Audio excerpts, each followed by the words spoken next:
Well, you should know that Jim got me into this assignment, and so I appreciate the fact that he said what he said.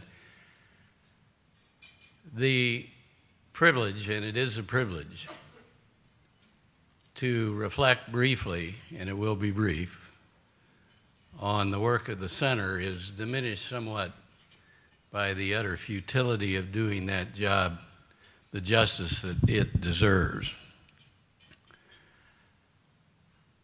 The Center for Practical Bioethics, like any organization, has a mission statement, which is to raise and respond to ethical issues in health and healthcare. True enough. But maybe you would agree with me that those words are a little bit anodyne.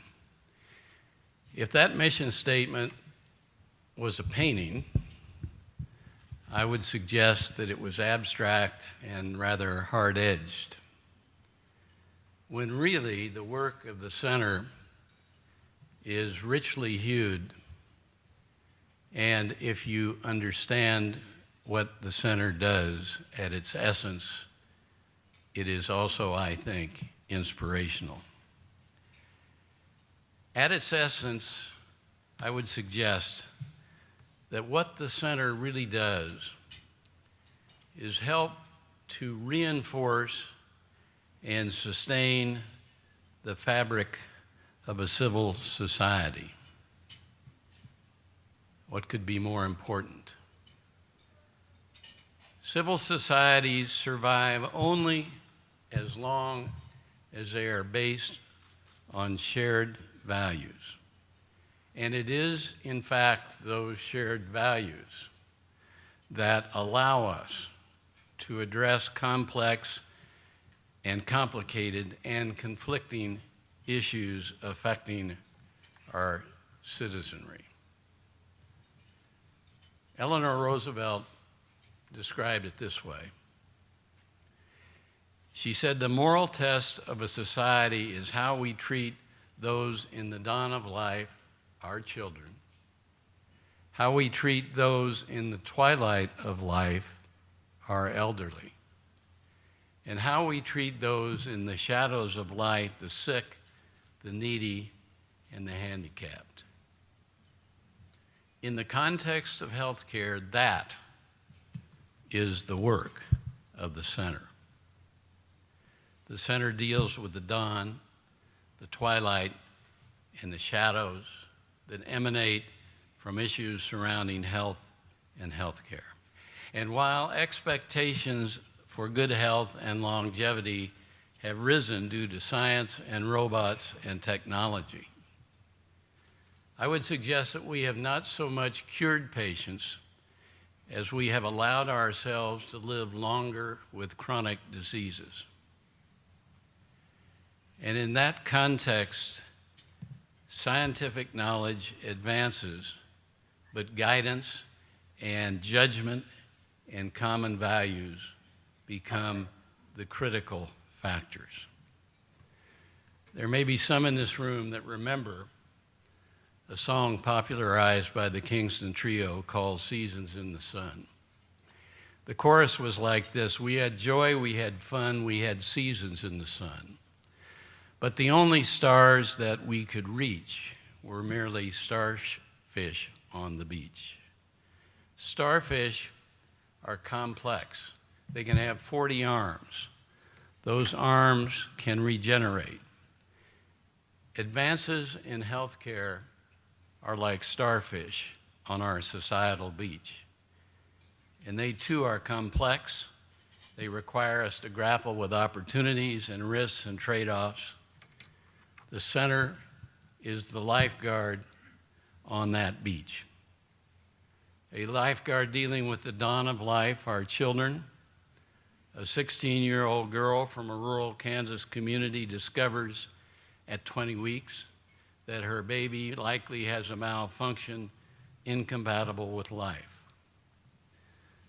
The girl's parents want her to terminate the pregnancy. The young woman disagrees. How should such a decision be made? In consultation with the center, the baby was delivered safely and died in the parents' arms at home 6 weeks later. The center is a lifeguard on the beach, dealing with the twilight of life, the elderly. Most of us reach that twilight, often with impaired decision-making skills.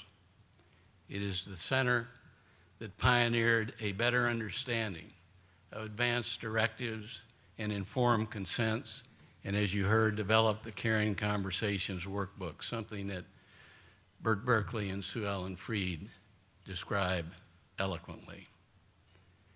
And the center deals with the shadows of life.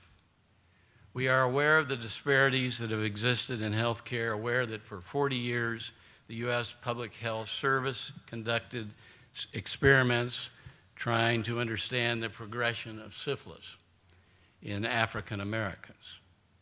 Today, 50 years after the conclusion of those unconscionable experiments, the medical profession is viewed with some skepticism by the African American community, understandably so. The center has been critical to reestablishing trust and connection. As Barbara Atkinson says, some issues are cut and dried, but many fall right on the line. The line is where you will find the center. And one final example, I think perhaps a portend of the future. The oft-heard mantra today is big data. Nowhere is it emerging more quickly and with more profound implications than in the field of healthcare.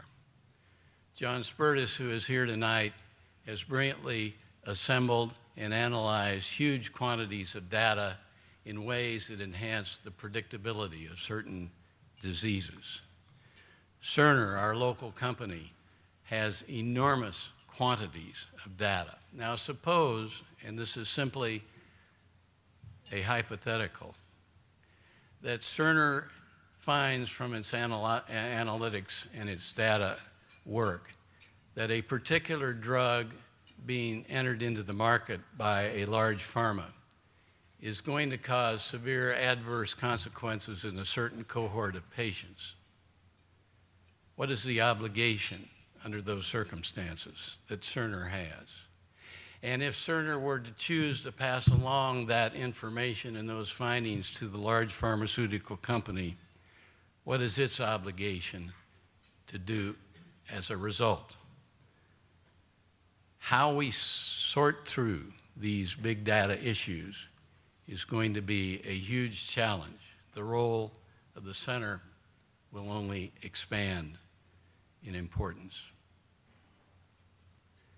Someone wrote, "I have flown to star-stained heights on bent and battered wings in search of mythical kings, sure that everything of worth was in the sky and not on earth.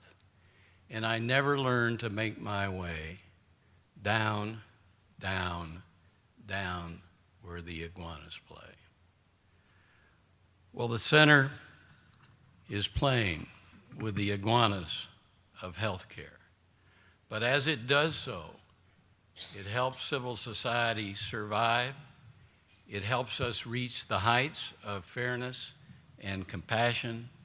It helps us integrate the hope of science with the complexity of our humanity. Now, what could be more important than that? And what could be more deserving of our support? So please join me in acknowledging 30 years of profound and enduring service and accomplishments by the center. Thank you.